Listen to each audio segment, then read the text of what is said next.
At some point, every mountain biker will need a new part for their bikes. This could be because you're upgrading, or perhaps you're replacing a broken part. When buying new bits for your bike, you have two choices: going to a bike shop or ordering them online. So which is best?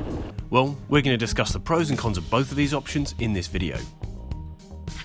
With the UK heading towards a state of lockdown, I decided that now would be a good time to make a few upgrades to my bike and do a bit of maintenance. So I did.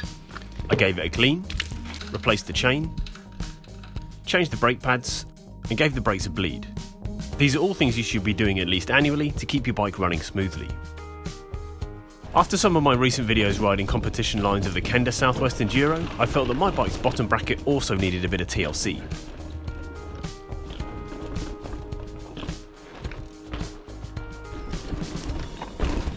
Little did I know at this point, my bottom bracket actually needs replacing, and it's apparently an awkward size to replace. Who knew? After removing my current bottom bracket and cleaning the old parts, I took to the internet to order a new one. Online, it quickly became apparent that I had no idea what size I needed because there are two sizes written on the old part. Not wanting to get it wrong, I took to my nearest bike shop to discuss an upgrade and to pick up some extra tools that I needed. So, first of all, let's talk about the pros and cons of bike shops. Nowadays, most of us like to shop local. As riders, we love our sport and understand that if we want good, reliable service, we need to spend money at our local bike shops. They also have a great social element, acting as a hub of info around biking. Once you've found somewhere reliable to go, these guys will be knowledgeable and able to discuss face to face what you need and how to get it onto your bike. When I went to source my part and the tools, this is exactly what I found. They had the tools I needed in stock, they were happy to offer advice, and they knew what they were talking about. However, they didn't have the replacement bottom bracket that I needed. After searching through a list of their suppliers, they also couldn't find anyone who had one in stock. Major problems for me. So they didn't have the bottom bracket that I was looking for, but they did give me the spec that I was after so I could go home and order it online. So let's talk about buying things online. Ordering online is easy, secure, and often cheaper because you can shop around for the best deals. For example, I was able to get all the tools I needed at the bike shop, however they were all much more expensive than their online prices. This is why, if you know what you're looking for, it always pays to check out items online. Using the details from the bike shop, I was able to find the bottom bracket I needed on a website. They also offered a 3-day express delivery. It looked like the best deal. I placed my order, paid for the express delivery, and waited. But as I found out, sometimes the best deal isn't the best option. Because I waited, and waited, and waited. After 2 weeks of waiting, my express order still hadn't arrived. So to find out what was going on, I tried to call the company.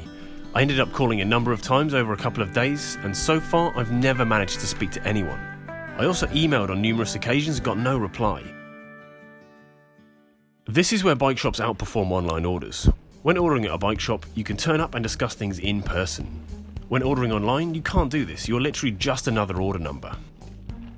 Now, before we get into this, I'd like to point out that this is just my experience of using one company. And I'm not going to name the company that I used because I'm sure the UK lockdown is probably affecting their usual ordering processes. However, looking at a recent thread on a Facebook group and also some of the reviews for this company on Trustpilot, it appears that I'm not the only one who's had problems with this particular website recently.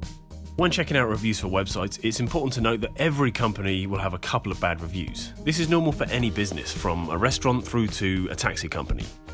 A warning light should only flag up in your brain if all the bad reviews are saying the exact same thing, which unfortunately in my case they were. For the company I use, lots of people seem to be missing their order and not getting any replies to phone calls or emails. This is typically why bigger companies like Wiggle or Chain Reaction Cycles may be your best bet for ordering online. They have specific customer service staff to handle situations like this. When ordering online, a simple delivery issue such as mine can easily escalate to be a horrendous experience by poor customer service, or in my case, no customer service at all. I was expecting a delivery in 3 days, and the company had not thought to let me know that there was a problem with the order. This is pretty poor service and would make me not want to use the company again. It's important to note that the same thing can happen in a bike shop, or anywhere for that matter. Poor customer service is poor customer service. Where the bike shop can get the edge on the online orders is that if they offer great service, they'll make a customer for life. So, it appears that we need both online and face-to-face shopping. Online offers us a huge variety and competitive pricing, at the expense of customer service, experience and accountability.